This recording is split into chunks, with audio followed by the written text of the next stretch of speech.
That's key. And if you're listening, business plan is key. If you're serious about business, do the business plan. When I did the business plan, I showed it to my wife. That's when she was on board. She was like, oh yeah, you can do this. I laid out what I was gonna do, how I was gonna do it, and where I was gonna go.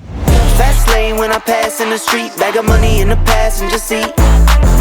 Simcoe's been asking for me on the road from the west to the east. Way up, I might never come down, cause the coast racking up the flight miles. So high, I might never come down, so what, this is my lifestyle. Wait a minute, work hard for the car, so that's why it's all tinted. Wait a minute. What's up? What's going on? And welcome back to another episode of Boss Moves the Podcast. This is a new week, episode 2. And today we're going to be talking about the chiropractic philosophy. We have a special guest today. This individual is a North Carolina native, specifically from Fayetteville, North Carolina. He is a Winston-Salem State University alum.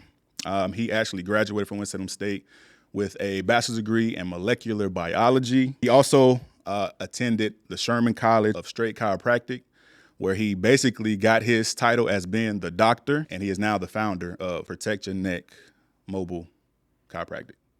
Hey man, you did your research. Yeah, man. I did my research. First things first, I didn't know you were from Fayetteville. Absolutely, man. 910. 910. I know a lot about Fayetteville, man. I have family. Have family in the Sampson County, Harnett County area. My dad is actually from Dunn. Okay. Dad is from Dunn. My grandmother, they were living in Dunn. My grandmother, she actually moved to Clinton. So I know all about the area up there, man. All the cotton fields and all that good stuff. Slaughterhouses, all that good stuff. Yeah. So that's good, man. That's good. Well, I'm definitely excited about this episode today. And yeah, man, we're gonna go ahead and just jump into it, get started, man. And, Sounds good to me. kind of get some info, man. You can educate us today. Amen. Let's do it. All right, let's get it, man. So the first question I have for you, within your business, just pretty much just tell us about your business. Kind of tell us how you basically got started. So I've been a chiropractor for over a decade now. I started practicing in 2009. 2009. Practiced all over North Carolina. I've been in Fayetteville, Greensboro, Winston-Salem, and finally touched down in Charlotte in 2015. Okay.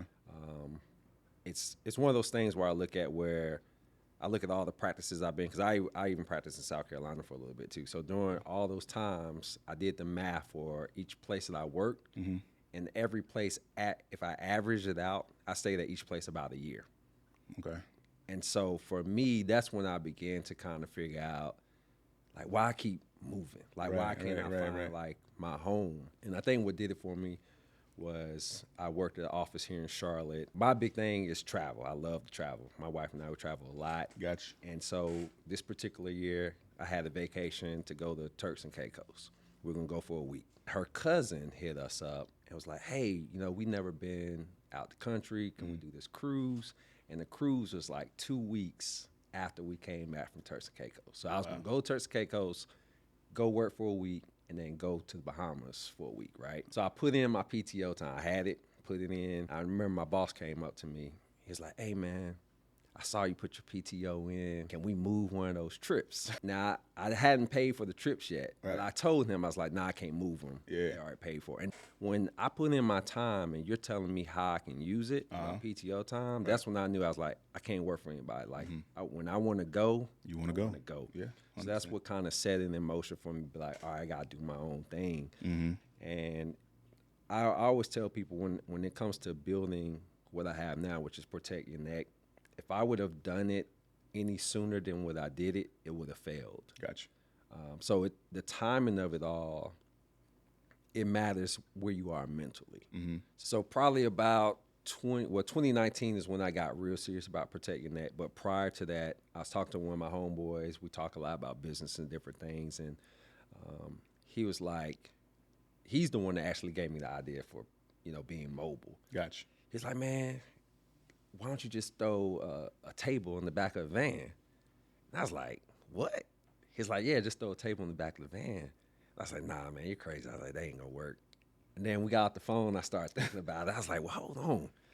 You might be on to something. And one of the things when I was in the office, teachers would always miss their appointments because they teach all day, they get off, they just want to go home. Gotcha. Yep. So I was like, well, what if I brought treatment to them?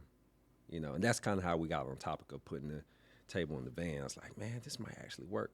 And so, you know, I had mentioned starting a business to my wife before, and she kind of, like, she was very hesitant. But when he brought this idea to me, and I actually wrote out a business plan, so that's key.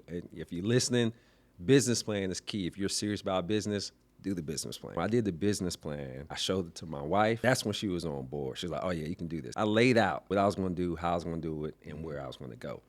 So probably in 2019 is when all that started happening. The beginning of 2019 it was like, all right, this is what I wanna do.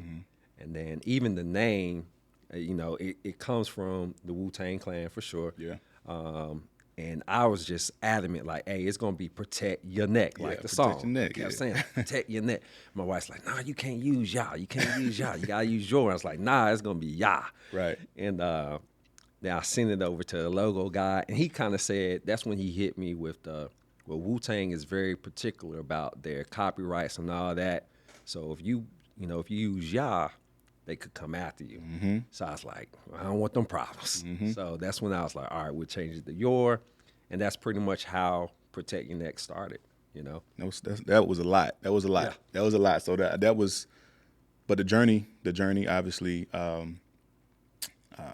is something that you can hold on to and remember. You know what I mean? So I think, and a lot of times, you know, when we start talking about coming up with ideas, or when you actually want to establish a brand or start a business, it takes, obviously, like you said, a business plan, Right. but also having somebody that, and your wife, because it was kind of the similar thing for me, Right. having your wife that can kind of say, I like that, but I don't know if you should, you know what I mean? Right. Just to kind of keep you, because, you know, man, sometimes we can, as entrepreneurs, people that kind of want to branch out and do our own thing, man, we can kind of go out in left field. Right. And sometimes we need people to kind of reel us back in, you know what I'm saying? Or just at least keep us level headed, you know what I'm saying? So, Because they don't see, when you have a vision, you almost have tunnel vision. So you only see that thing. That's it. Like you say, you may need that other person to be like, that's cool, but realistically, you're on the right path, but you need to stay on that path. Right. Don't veer off Veer too off. much. Yeah. With you starting out, now, was that the original plan, was to actually go mobile? Because I know, I guess typically when people say mobile, normally it would be more so like, all right, I'll pull up to your house and I'll, you know, either give you a massage or give an adjustment in maybe, I don't know, your living room or something like that. Right. So what actually, like, how did you, well, I guess you kind of did say that your homeboy kind of advised you to kind of put a bed in the truck, but did you start out doing that first, or did you kind of do the mobile thing, kind of going to people's houses? So so as far as Protect Your Neck, or in my business in general, I never went to anyone's home. But to kind of piggyback off what you were just saying, I always thought like the big vision about the brand and the business. So one of the things that I thought of when I was developing was, if I want to go to Amazon or Home Depot or Lowe's and I want to treat, well, the first thing that's going to happen is a lot of red tape. Hey, you can't treat in here because, you know, what if something happens? Now, me, Amazon, I'm responsible for what you did because I invited you in. Right. So that's when we kind of was like, well, if you put it in the van and they come outside, there's no red tape at that point. Gotcha. I'm just in the parking lot. Amazon, whoever, has nothing to do with what's happening. And so that's when we kind of was like, yeah, don't go in anyone's house. So even when I was building the brand, you know, some people was like, well, just get a table and, you know, start off in someone's house until you can get the van. And I was like, no, that's not what I envisioned. Like when I roll it out, I want it to be what it is. So Exactly. I started it initially with the van and people coming out to get their service. Okay. I never really thought about the brick and mortar initially because, number one, the overhead. The Gotcha. overhead's going to be much higher than the brick and mortar. So for me, mobile was just like, that's what I want to do. And I just wanted to make it easier for people to have their treatment versus, hey, you know how Charlotte traffic is.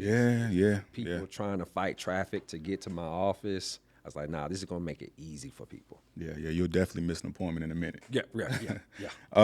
So we kind of touched on this, but I guess what would you, What would you say the startup cost would be for, obviously, the mobile side of chiropractic care versus Brick the and brick and mortar. mortar? Because I know, like I said, definitely got overhead, but startup costs, what would you, you can just, guesstimate, but what would you say specifically Well, kind I of tell ran? you, when I got my first table, I probably spent about $2 to $3 grand for the table. The van itself, it's a funny story, but I got the van from Tennessee. Couldn't find the van here locally, and that van was probably about 25 grand for that. And honestly, in the beginning, that's all. I just had to have the table and the van, the wrap for the van, maybe 2 or 3 grand. So I mean, for that setup, it was less than 30,000 for me to get going. To get going. Whereas Okay. with the brick and mortar, I mean, it just depends on the space you Space, get, yeah, and yeah. then your the monthly rent, gas, like water, electric. Like I didn't have any of that. Gotcha. Just had my van payment, gas, and my software for my patients. So yeah, it was definitely significant difference between brick and mortar and mobile.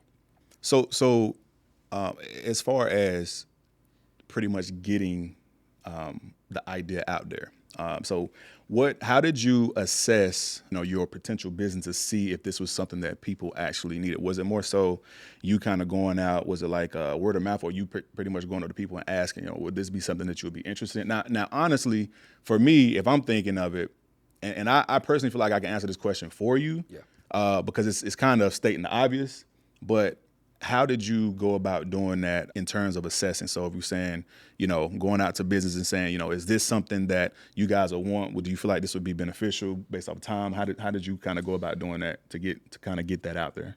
So how did I market it, or how did So how did you kind of how did I know that people would want it? exactly? Okay.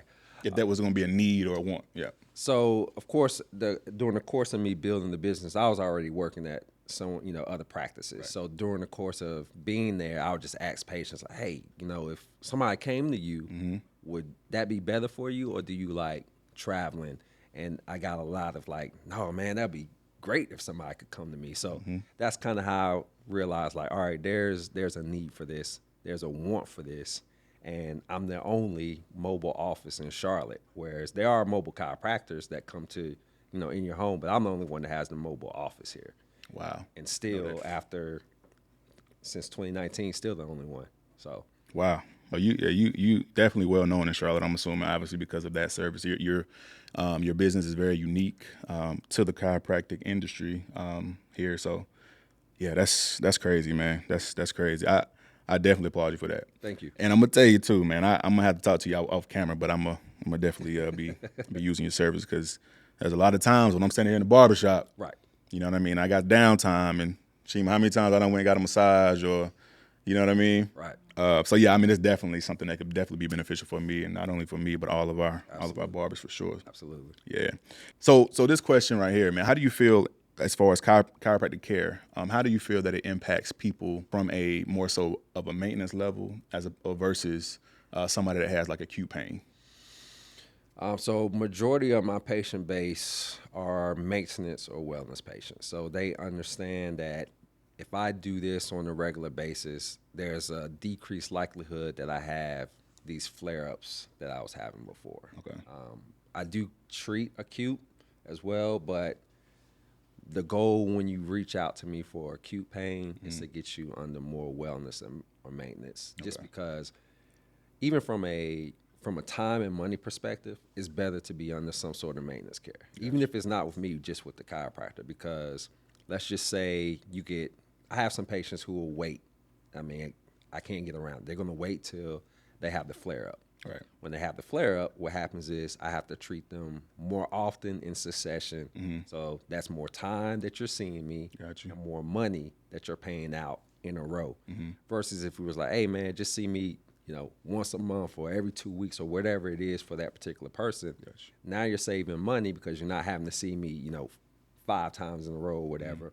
And you're saving time because, again, now you're not having to take time for an appointment every day versus if you just did it every, couple weeks. So that's why I think maintenance is so important, just so you can continue to do the things that you need to do without having those issues holding you back. Gotcha.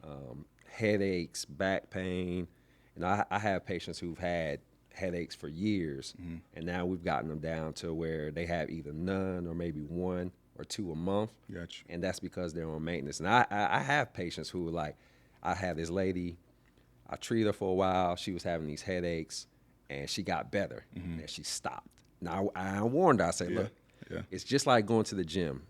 You go to the gym, you hit the body goal that you're trying to get. You don't stop working out once you hit that goal because your body's just going to revert back. Exactly. Same thing with chiropractic care. If we get you out of pain, if you stop doing that on top of the other things that we recommend, it's going to come back. And so that happened to that lady. She stopped, treating. Headaches came back. She called me. She's like, yeah, you warned me. So we had to kind of go through the treatment plan again. So that's why the maintenance is important. And on top of that, or people always have the rumor, if you start chiropractic, you got to keep going. Keep going. Mm-hmm. Well, a part of that is you begin to understand or feel better. So then when you're out of alignment, you're kind of like, I don't like this, so I'm gonna keep going. So you notice your body more once you start, and so that's why people keep going, because they understand, like, I feel better when I'm going versus when I'm not. And I actually asked that question because my wife, she's more so on that acute level. My wife has rheumatoid arthritis. Okay.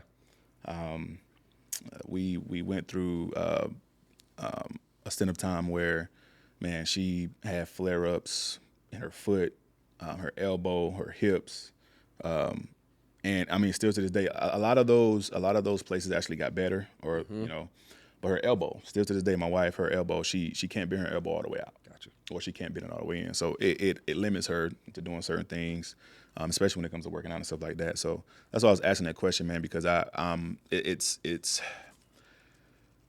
more so want her to pretty much take the holistic approach to I guess curing that. Cure or treating and maintaining. Or treating and maintaining. And like I said, the other places where it was happening at and now she's on medicine from the doctor and stuff like that. It's not necessarily like a holistic approach, but for that elbow, man, for whatever reason, the medicine just isn't. She still has a lot of inflammation, a lot of just swelling and stuff like that in that elbow, and I hate that it limits her, man. So, I mean, what would you say for somebody that has the RA? So, RA is basically an inflammation of the body. Usually, when you're having that amount of inflammation, the body's attacking itself. Right. So it is an autoimmune disease. Chiropractic, people view chiropractic as a musculoskeletal treatment. So we treat the bones and the muscles, but there's also a neurological component to it as well, because the nerves pass in between the bones. So if you have compression of the nerve root, it can cause symptoms such as inflammation, pain, swelling, irritation, numbness, tingling, burning, right? So this goes back to the chiropractic philosophy that if we can treat the body from within, it can help treat ailments throughout the body, right? So rheumatoid arthritis is one of those tricky things where me as a chiropractor, I will never go to a patient, say your wife, and say, hey, if you do this, we're going to treat your RA. But I'll tell a patient like your wife, like, look, there's something definitely off with your body neurologically.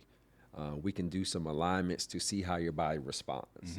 If we do treatments and then that elbow gets better, then we know that there's something going on with her nervous system that's off, where it's triggering this signal to say, hey, flare up. But if we can get it into alignment, get that pressure off the nerve, and it calms it down, there's a chance that she was like, you know what, and my elbow's not bothering me anymore. And so that type of patient, those are the ones who truly, truly have the most powerful benefits from chiropractic care. Is like, man, I did this, I did that, I did this, it didn't help, and then all I did was get adjusted, and now this is better. Right. So I never go in with a patient like that and say, hey, this is going to help it, but hey, you've tried everything else. Let's try this and see if we align your body, get that pressure off that nerve root, will it help your body to regulate itself better? Okay. And it's really like body regulation, basically. When we get everything in alignment, your body regulates better. See, and so this is where I feel like I need to be educated a little more. Not only myself, but even for my wife too. And she gonna watch this video, so this will help her. But when you guys align, see, I'm one. I guess the way I think about it is, I don't know why, but I feel like I always think of like your hips and your back. You know what I'm saying? It's kind of like pretty much what y'all, because whenever I've been to the chiropractor or whatever, it's like you pop your back, or you might do something to kind of pop your hip or something like that. But for her arm, kind of going down, like what would be the typical, I guess, not treatment, but I guess how would you guys, I guess, pop? What would you guys pop in order to kind of help with that? So typically, a lot of times when people have headaches, neck pain, shoulder pain, elbow pain, wrist pain, finger pain, or anything shooting down the extremity, a lot of times it's related to the nerve roots coming out the neck. So you may come in with a arm symptom. As a chiropractor, we're going to look to your neck first. Okay. And see, all right, is there something going on there that's causing this symptom to shoot down? It's kind of like a water hose, right? So if there's a water hose on the ground, you place a boulder on it, water doesn't flow through.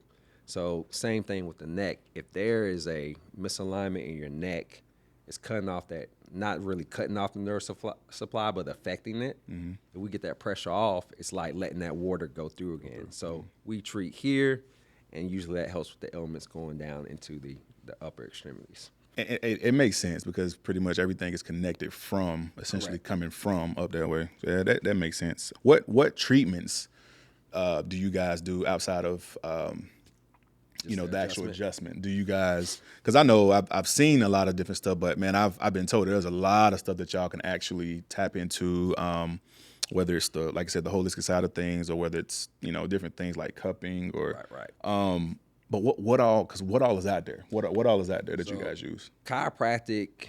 We'll say this: chiropractors, we go to school for chiropractic, right? The adjustments, but we also learn physical therapy while we're there. So we do various physical therapies as well, and then depending on your state, you can do a number of things. Like in Oregon, I think in Oregon or Washington, chiropractors can actually deliver babies. It's crazy. Wow.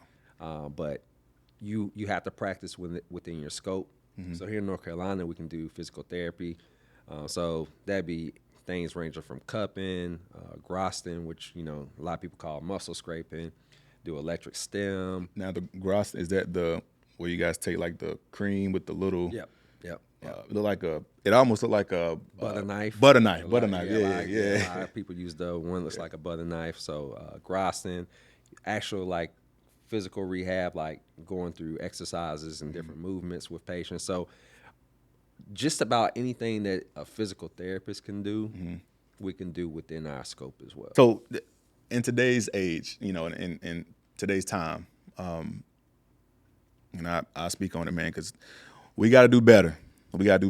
But African Americans, you know how we are. A lot of times, things go on, and we don't want to go to the doctor, or we don't want to go to the chiropractor, or half time we don't want to go to the dentist, or whatever the case may be. But do you feel like in today's time, there's more Black people that's actually seeking out chiropractic care?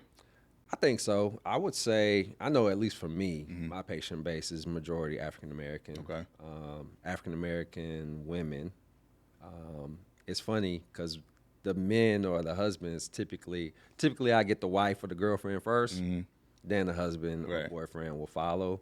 But I think more people in our community are looking for more holistic stuff. A lot of people are going vegan or eating less meat. So we're craving better health. And so I do see a lot more of us treating with chiropractors because they want to be more holistic, try to get to the cause of something versus waiting to treat the symptom. How important is dieting to I guess pain related to inflammation? Dieting is very important because inflammation, our foods make us inflamed. So you go out and you eat McDonald's, me personally, there was a point in my life, every time I ate bread, I'll get knee pain. Never had knee injury, never fell on my knee, but every time I would eat bread, I would have knee pain. Or even now, Dairy's a big one that causes a lot of inflammation. It causes, so anytime I eat dairy, I have a lot more internal mucus production. So dairy, and that's just overproduction of mucus is inflammation. You know what I realized? Because I've had knee pain and stuff like that with playing college ball and everything. But I also realized that whenever I eat dairy, I have a lot of like you said, mucus. But I have my allergies, and I don't know if I have I don't know if that's related more so to the mucus, but like I don't know if I have a allergy to dairy, but I tend to get stuffy. To get stuffy, like you said, mucus, it's drainage. You know what I'm saying, and so that it makes sense. It makes sense that you're saying that. So diet. So sometimes I'll tell patients like, hey, this back pain is just, we're doing the stuff, but I'm still kind of having it.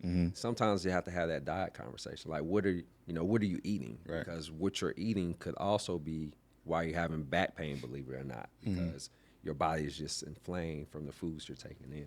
Gotcha. So diet is key.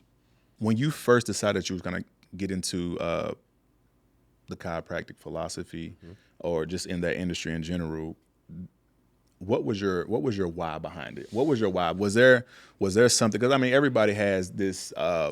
Typically, everybody has this experience early on in their life where something happened, and then it's like a domino effect that causes you to go down this path of, I'm going to do this because I feel like such and such.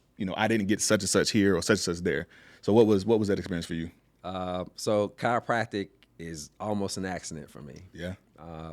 Growing up, I would, if I got sick or something, my mom, traditional, parents traditional, hey, take medicine. So I always questioned though, all right, if I got a headache, you give me this aspirin, but my headache's not from lack of aspirin, so why are you giving it to me? Exactly. Or, you're sick, take this or that. So I questioned it a lot. So, but that was, growing up. Now, fast forward, I graduated with Sam State. Now, while I was there, everything was, hey, I'm going to be a dentist. I mean, You look like you'd be a dentist. but listen, You do. But the why was crazy. Like, when I was growing up, I had a dentist, female dentist. She was hot. So I was like, all right, I'm going to be a dentist. That's the only reason I want to be a dentist. Yeah. And then my senior year at Winston, my homegirl, we were very close. We were both going to go to dental school, the UNC, which I hate. Big Duke fan here. Love me too. Yeah, Duke all the way. Even though we took having it. a rough year. We got a clean sweep, but it's all good. It's all good. Can't wait the next year. Right. Next year we're gonna be. Can't wait the next year for sure. It's gonna be a problem. Oh yeah. But so we were both going to go to UNC for dental school, and there's this test called the DAT. That's the admissions test for the dental school. So I paid for the DAT, and we studied, and I wasn't studying like I should. And now mind you, this is my senior year of college. I've never failed a test in my life. Right. So I knew I wasn't prepared. So I was nervous about taking it. So instead of failing it, I just didn't take it. Wow. Right. Wow. So we graduate.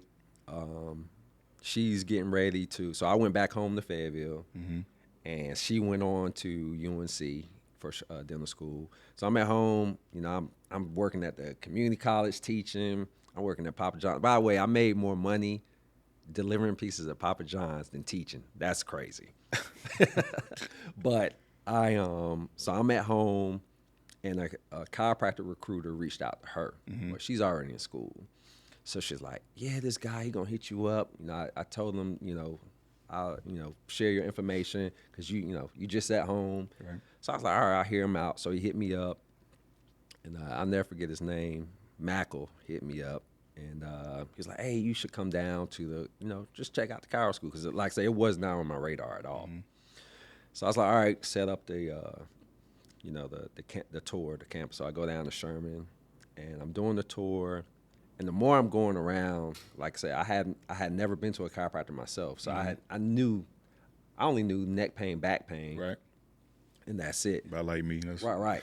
But as we're going on the tour, he's telling me the philosophy. Hey, look, we're helping people without medication. And like I said, when I was a kid, I never understood the correlation between medicine and getting me better. Like, there has to be something else. So the more we just dive in deep into the philosophy behind chiropractic of helping people without medication, that's when I was like, oh, this resonates with me. Like, I can do this. I can be a doctor still, help people, but I don't have to prescribe medication. Right. So that's really the tour that day is what kind of drove me be like, all right, I'm gonna do this. And so I went home, filled out the application. They said you got to do like almost like a letter or whatever. And I'll never forget. I told my mom, I was like, man, I ain't writing that letter, because I got all my stats from Right. Winston-Salem State. I'm like, hey man, my GPA great. Like they better take this. Yeah. So and guess what? I never wrote that letter. All I did was fill out the application, send it in. They Got called in. me. So I was like, all right. Wow. Yeah. So that's how I got in. A lot of chiropractors that my colleagues, a lot of them, they have a story where they was like hurt, chiropractor helped them. Gotcha, yeah. But that's never been my story. But to me, that story means that they got in based on physical pain or ailments. For me, I really gravitated towards like the philosophy, like, hey, I really can help people without medication, and that's big to me. And we talked about the neck pain, back pain. So what's the most common when people come in or people call you or they schedule an appointment with you? What is the most common, I guess, area of pain when people come in? I say more. Can I guess? Can I guess before? Yeah. So I'll say neck pain.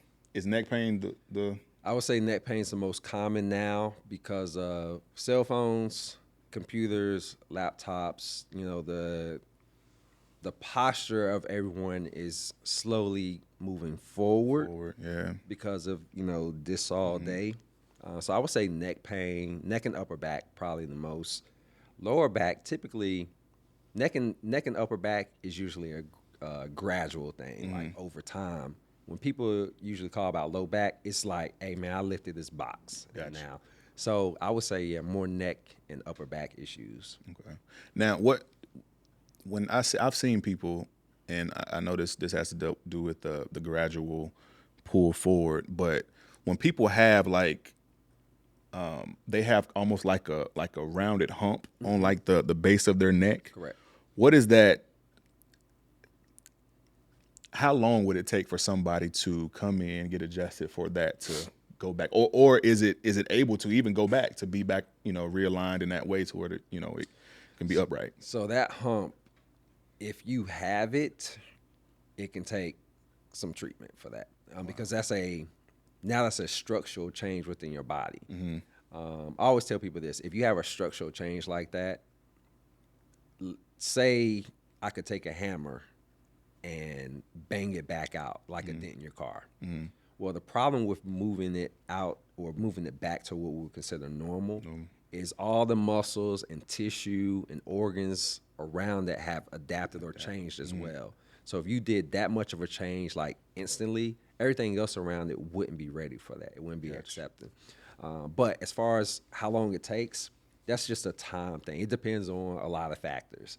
How often are you treating? How often are you doing the stuff that we recommend to do at home? Like, I just send a letter to my patients, taking the jab at them about stretching. And in the letter, I was like, I know y'all aren't stretching. How often are you stretching? I know you're not. So now we're going to start doing some assisted stretching because I know, for a majority of people, they look to their doctor, whether it's a chiropractor or their medical doctor, to do everything. Gotcha. And I always tell people, if you're a patient of mine, we're a team now. I'm going to do my part. You got to do your home stuff. And I know the people who do the home stuff, they seem to respond to treatment faster than people who don't. So something like that, if they're doing the home stuff, they'll see the response faster. So, but everybody's body is different. So it's hard to say how long it will take. But a structural change like that, I never treat to change it because it could take a long time. Right. And I don't want, like, if you came and say, hey man, I got this going on, can you help me? And I told you, oh man, we got to treat you every day, for a year. Right. You'll be like, man, you're crazy. So I never tell anybody our goal is to change it, but we're going to do our best to get those changes corrected as long as I do my part and you do your part. Okay. So how do you guys, I guess, treat or deal with, because I know adjusting is one thing, but how do you guys deal with people that have scar tissue? So if somebody's had like a bad injury or something like that and they have a lot of scar tissue in the area, because I know a lot of times there can be, and I kind of went through this when I was in college, but had a really bad ankle sprain, really bad, like type 2 ankle sprain. I mean, I went to the doctor, and the doctor told me that I would have been better off breaking my ankle. That's how bad it was. So whenever I come back, my ligaments was stretched so far from the ankle sprain that it literally took me about a year. And not only that, but I ended up getting like a bone bruise whenever I turned my ankle. But I started to develop scar tissue in my ankle. Right. And so what type of treatments do you guys utilize in order to break down? Because I've been told from chiropractors that there are things out there that can actually break down scar tissue. But what treatments do you guys you guys utilize for that? For me, my biggest one that I do is the Groston. Okay. And the idea of breaking up, see, I don't want to step on any toes, but the idea of breaking up scar tissue is almost like a myth. Like the scar, we're not breaking it down. What we're doing is we're retraining. Okay. So, all right, let's just say that there's scar tissue in a muscle, and then you have your normal muscle around that scar tissue. When I do Groston, I'm not breaking that scar tissue up. What I'm doing is increasing mobility, and by that meaning tissue glide. Loosening it up. Right. So the normal muscle is going to kind of tighten up around the scar tissue. So when it tightens up, that there's less mobility there, right? So it can't move as well, right? Yeah. Because the tissue's not able to glide over that scar tissue like it's supposed to. So something like Groston, what we're doing is we're promoting tissue glide. So we're kind of like retraining that tissue to be like, look, I know there's some scar tissue there, but I'm going to show you how to move around it so that you're not affecting his ankle mobility anymore. So it's not so much breaking it. Now, there are going to be some people who say, hey, man, yeah, we breaking it. Yeah. Where's it going? So a lot of the chiropractors who follow the same philosophy that I do is we're not breaking anything up. We're just promoting tissue glide, just like everything else, so that your body can adapt better and work around what's there. Okay. So even going back to what you're talking about, like structural changes within even the spine, sometimes it's not even about changing it. It's just making sure that your body can work around it better. And, you know, some people want change, and like I said, structural changes take time. Like I treat patients who have rods in their back. There's nothing I can do about those rods. The only thing I can do is, you know, help your body work better with those rods. You got scoliosis, same thing. I have a scoliosis. It's very mild. I don't do anything to try to straighten it out. What I do is, you know, teach my body how to work better around it. Okay. And for people that, I know you have a lot of older people that might have to go through knee replacements, or even for myself, man, from just playing ball, I'm almost like bone on bone on my knees. So what would you guys suggest, or how would you treat people that actually, you know, it's pretty much bone on bone? Bone. So that is something that I don't think, especially like you talking about a knee joint, chiropractic is not going to do much to change that. One of the offices I worked in, they did something called stem cells. So this is not something I do, but I know a good amount about it. Stem cells is basically taking your own tissue, spinning it down to the stem cells, and injecting it back into the joint of ailment, which would be a knee in this case. And what will happen there is the stem cells will then kind of regenerate some of the tissue. And so you're not going to ever go back to like a full-blown, you know, hey, there's no loss of space here. Right. But the stem cells can help generate some tissue there so that you can get a little bit more of that cushion back. Gotcha. So when I have patients who have that going on, I refer them to the guys that I used to work with. And when I was actually in school, and I've had that procedure done. I don't know if it was the stem cell, because I mean, they didn't take anything from me. So it was just like some jelly. It was like some jelly. So they probably stuff. did the they get it from like the roosters, the thing on top of That the don't even rooster, see. That don't even the sound rooster good. comb. That don't even sound good, right? It don't even sound like nothing that should be going to my knees. Like, And so that's why they, because like I said, the office that I used to work at, they used to do the rooster comb injection. I can't remember what it's called, but they used to do that too until the stem cells became available, and then they stopped doing that because your body has a better chance of taking the injection because it comes from you versus a foreign substance. Gotcha. So yeah, so anything like that, like I just referred a guy for his matter of fact, for his knee to the place. It's called Neogenics here in Charlotte. Some good guys. And like I said, so if you have loss of space, I recommend that. Some people get it in their spines too. If you have a severe loss in the spine, you can get it in the spine too. So how long does that actually last? Because Stem cell. I think it was called a viscous shot or something like that. I can't remember. I can't remember exactly either, but yeah. So I mean, I do know when I did get that, it helped me. Now it helped, but it only lasted for about 10 months. I mean, I was feeling good, man. My knees wasn't bothering me at all, and then it just slowly but surely started to wear off. So for the stem cell side, how long would that actually last? Again, that's going to vary from person to person. I would say last time, because I haven't worked with these guys like directly since I started protecting that, but I think at that time we were telling people anywhere from 1 to 2 years you should be okay. But again, depends on severity of your condition, so that's why they evaluate everything. Gotcha. But I did have a guy. He was did MMA, and he had a tear in his shoulder, and they wanted to do surgery. They told him he had to do surgery, and he came to us, and we ended up doing that shot for him. He said after that shot, man, he felt like he was 16. Wow. Yeah, and range of motion, like I still treat him, and his shoulder, I mean, that had to be at least 2016, 2017 when he got that shot. And I see him now, and he still doesn't have like full range, but when you talk about, I would say he's 90% since that shot. And that was almost 10 years ago. I mean, that's man, hey, I would love to have 90% back in my ankles and my knees, you know what I mean? And, you know, sticking with holistic, I do agree with stem cells just because it does come from your own body. Right. From the body, yeah. And now this is something that a lot of people have been buying into. A lot of people have been trying. People swear by it, but CBD products. CBD products. How do you feel about CBD products, and is this something that you use? So I don't use it. I feel like you got a crazy story or something right now. We got some edibles before.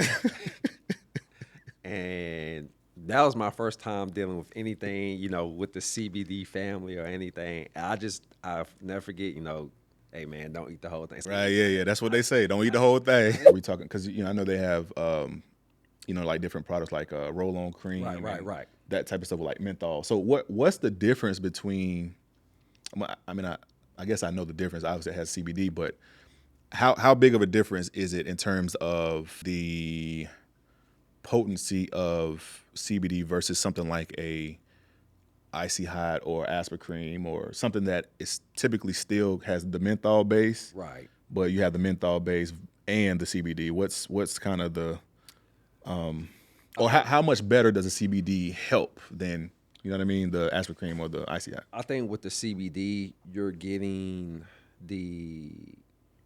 there's research that shows that, you know, people who have cancer, they smoke it, they feel better, right? So there's research behind CBD and all those things helping out. So I think if you're doing something more natural for your body, I would always choose that over, you know, man-made, if you will. I'll always choose that. So I would say definitely do the CBD cream over like the Icy Hot for that reason. All right, man, we're gonna kind of tailor back to your business. Okay. For this last question, and I think this is something that a lot of entrepreneurs, a lot of people that is in, you know, just in that space of just ownership and business and everything. In what ways are you trying to, I guess, moving forward in the future?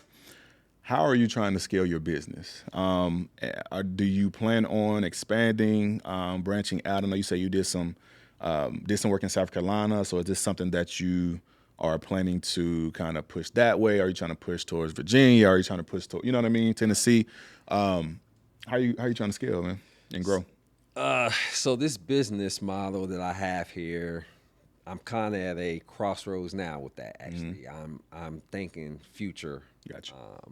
And what I'm finding as far as scaling the mobile, it's not difficult, but of course the goal of business is to make money, Yeah, make generate money. revenue, right? So then it's like, all right, how can I generate way more revenue? So I'm at the crossroads now of, am I going to go ahead and get another van on the road, or do I want to actually now get a brick and mortar as like a home base, Right. and then you could refer back and forth to the, from the mobile to the office, or the office to the mobile. I mean, I did have ambition to, grow this thing to vans, Right. 4 or 5 vans in vans, yeah, Charlotte. And I still have the aspiration to do it, but I think now I'm kind of moving towards getting that brick and mortar, like that home base first. Gotcha. It's timing, man. It's all about timing. Yeah. So I mean, I haven't done it in a while, but I mean, I've done a pop up, if you will. I've been in Greensboro, back home in Fayetteville. The issue with the travel though is, by the time I drive, 3 hours to Fayetteville, I could have been treating people, making money in that time period. So it almost doesn't make sense to travel out of Charlotte to treat people. And that's kind of why I haven't done it. It will only make sense to actually put a van in that location, Right. and keep it there. Exactly. So for now, that's why I'm looking at the home base now, and possibly getting that brick and mortar going. And then after that, all right, now we're ready. Let's do a van in Fayetteville. Because honestly, a brick and mortar, I love what I do, but brick and mortar, again, we're talking business, is going to generate more revenue in a shorter amount of time. I guess that's a con to the mobile, is I'm limited to, all right, I can only treat one person at a time. At a time, yep. Whereas with the brick and mortar, and I have 5, 6, 10 people in the office at the same time. So within that hour, I could treat more people versus with the mobile. So if I can generate more revenue with the brick and mortar, it allowed me to venture out and be like, all right, now let's get a van over here. Let's get a van over there. So that's kind of where I'm headed as far as expansion. Okay. Now, I said that was actually going to be the last question, but I do have another one, and this is definitely pertinent to entrepreneurs, future business owners. Everybody want to be a boss, right? Everybody want to be a boss, and I'll say this. Let me say this, because we have a lot of people that have the boss mentality, right? They have the boss mentality, but I tell people all the time, you're not a boss until you have people on payroll, right? And if you look up the definition, that's exactly what it says. You basically employ people. That is the definition of a boss. So with that being said, myself, even with being in the barbershop, I'm not in that position. So I want to know from you, because you do have a team that you have on payroll, right? Right. Okay. So what is, and this is, like I said, this is definitely informative and definitely educational for me. What is the hardest thing about employing people? Because I'm not there. I'm not there yet, and I truly want to know, because even with the podcast, at some point in time, I want to get to the point to where I'm able to hire a team, right, and to be able to produce more high quality podcasts, and to where it'll pretty much take a lot of pressure off of me from doing a lot of different things. So, what's the biggest thing with that, man? And as far as employing people, number one, and I hate to say this, but we're in a time that nobody wants to work. Yeah. So that's number one. Two, because nobody wants to work, I have to change my mindset on who I hire. Honestly, I had certain characteristics I was looking for to hire, and now it's switched to whoever wants to work. Right. Yeah. It's like I had these limitations that I set for myself, and then you're like, no, I just gotta hire whoever wants to work at this point. It doesn't, as long as they can work, they want to work, and they can do the job, that's who I'm going to hire. But aside from that, the employee is never going to care for your baby like you do. And I'll say this, man. I work, like I said, I told you I work for a lot of offices. And some of those people, during my time there, I thought they were jerks. Right. And even now, looking back, some of them are definitely jerks, right? But I understand a little bit. Well, no, I understand why they are the way they are. Right. Because they care for their baby, and they were trying to get me to care for their baby as much as they did. They did, yeah. But the only reason I still say they're jerks is because of how they Went about doing it. right. They're Yeah. the way they put that message out. But nobody is going to care for your baby like you. So if you're an entrepreneur, and going back to what you're saying about being a boss, I not recently, but I figured out there is a difference between being a entrepreneur and self-employed, right? I'm the only doctor I have on staff now. I have someone helping me with the schedule and everything, but I'm the only doctor on staff right now. And for me, I'm trying to get to the point with the brick and mortar of being the entrepreneur, where I Gotcha. don't have to be the doctor. Exactly. Right now, I'm self-employed, so if I don't work, there's no money generated. Right. Whereas with the entrepreneur, if you will, when they're not present, the money's still rolling.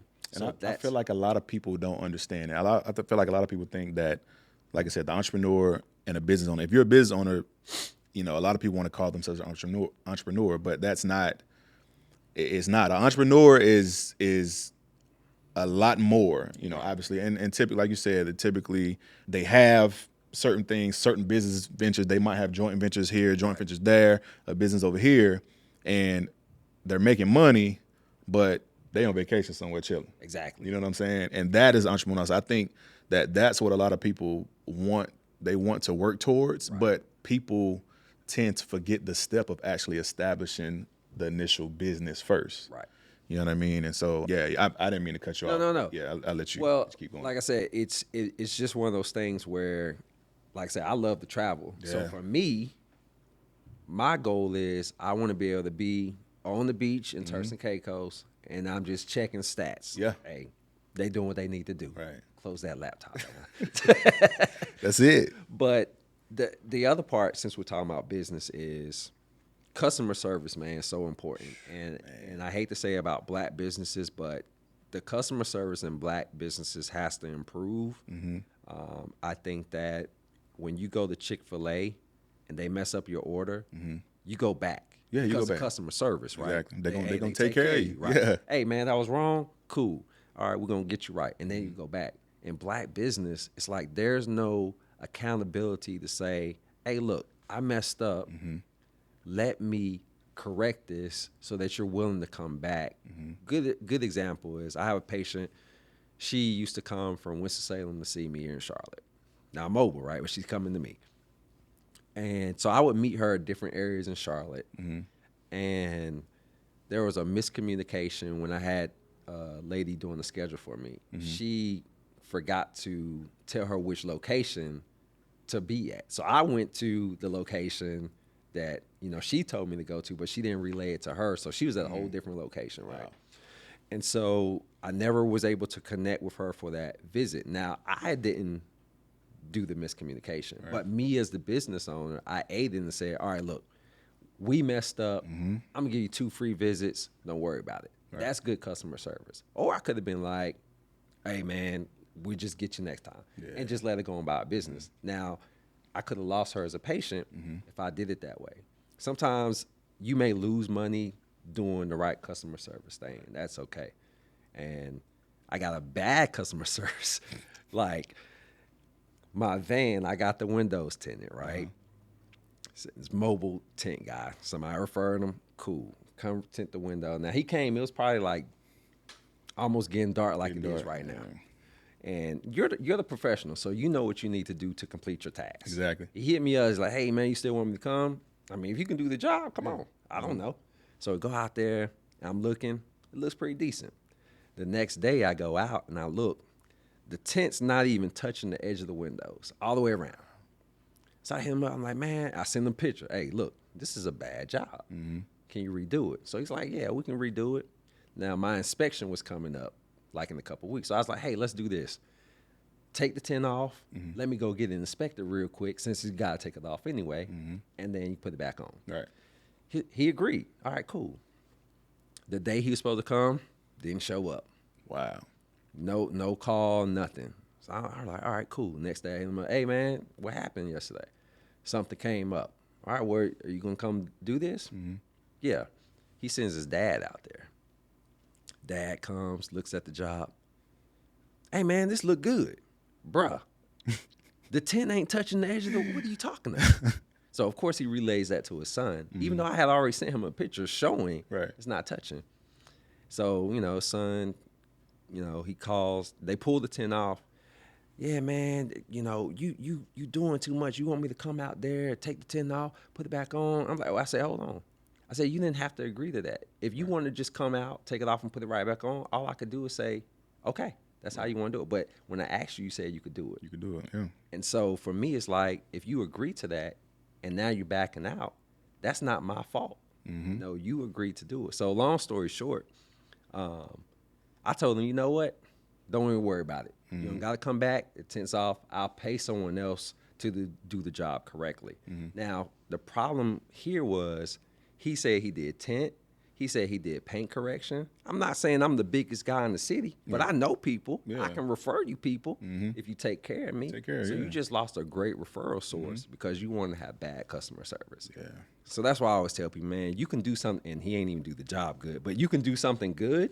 But if your customer service is bad, you'll never blow. You'll never grow. Yeah, customer service definitely goes a long way. Same thing here in the barbershop, man. I tell people all the time, when there's a walk-in coming in or whatever, you meet them for the first time, man, make sure that you converse with them. You know what I mean? Right. Converse with them. When they sit down in your chair, ask them what their name is, where they're from, how they doing, you know what I'm saying? Because that goes a long way. It goes a long way, man. And like I said, a lot of times you can do that, and in the first 30 seconds, you can basically hook that client or hook them as a client. Right. You know what I'm saying? Sometimes people just want the conversation, man. And obviously, if you cut their hair and cut it the way that they want it, that's like a cherry on top. You know what I mean? So definitely come back. But customer service is definitely a big thing. I've definitely learned that over, my 5 years of, just being in business. So I try to make sure that I share that and spread that around to my barbers and new barbers that come in and stuff like that. But my teacher told me that when we was in school, they said, I kid you not, you could be, and I'm a pretty good adjuster, but they said you could be the worst adjuster, but if you have good customer service and social skills, people gonna still come back to you. They're gonna rock with you. They're gonna rock with you for sure. But I'm a good adjuster. So yeah, I mean, this is actually going to conclude our episode for today. I definitely feel like it was informative and educational, especially to myself, because there was a lot of questions that I, obviously asked that was pertinent to me, pertinent to my wife, obviously. And yeah, man, you delivered, man. You delivered for sure. You definitely delivered. I appreciate you having me, man. Yeah, really appreciate you coming out and just dedicating your time with us today, because this is something that we definitely needed. And like I told you, I'm definitely gonna get with you though, because I'm gonna need that. I'm gonna need that adjustment for sure. All right, so this is actually gonna conclude our episode here. Dr. Williams, if you would give everybody your social media handle so that they can follow you on social media. So Instagram, TikTok is gonna be Protect Your Neck Mob, where I try to post as much as I can. Also, we're on Facebook, Protect Your Neck Mobile Chiropractic, website protectyourneckmobilechiro.com. What else I got? I think that's it. Yeah, website, Facebook, Instagram, TikTok. I'm on Twitter too, but I don't really post there. If you want to see my reels and stuff, definitely go to Instagram and TikTok. Phone number 980-699-6996. Easy to remember. And yeah, protect your neck. Protect your neck. All right, guys, if you guys like this video, make sure you give it a thumbs up, leave a comment in the comment section, and most definitely subscribe to the channel if you have not subscribed already. Also, if you guys are listening on Apple Podcasts, be sure to rate, review, and subscribe. And lastly, you can follow us at Boss Moves the Podcast on Instagram. That is Boss Moves the Podcast. It's BOSSMOVESTHEPODCAST.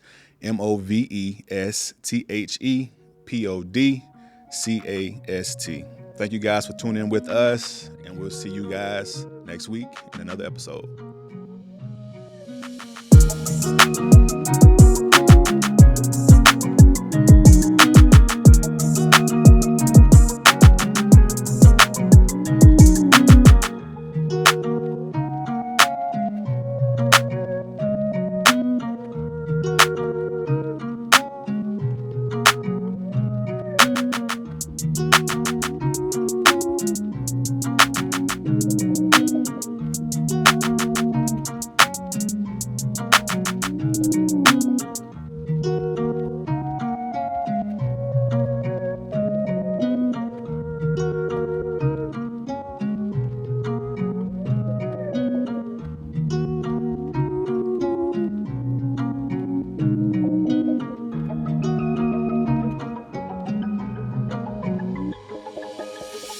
Peace.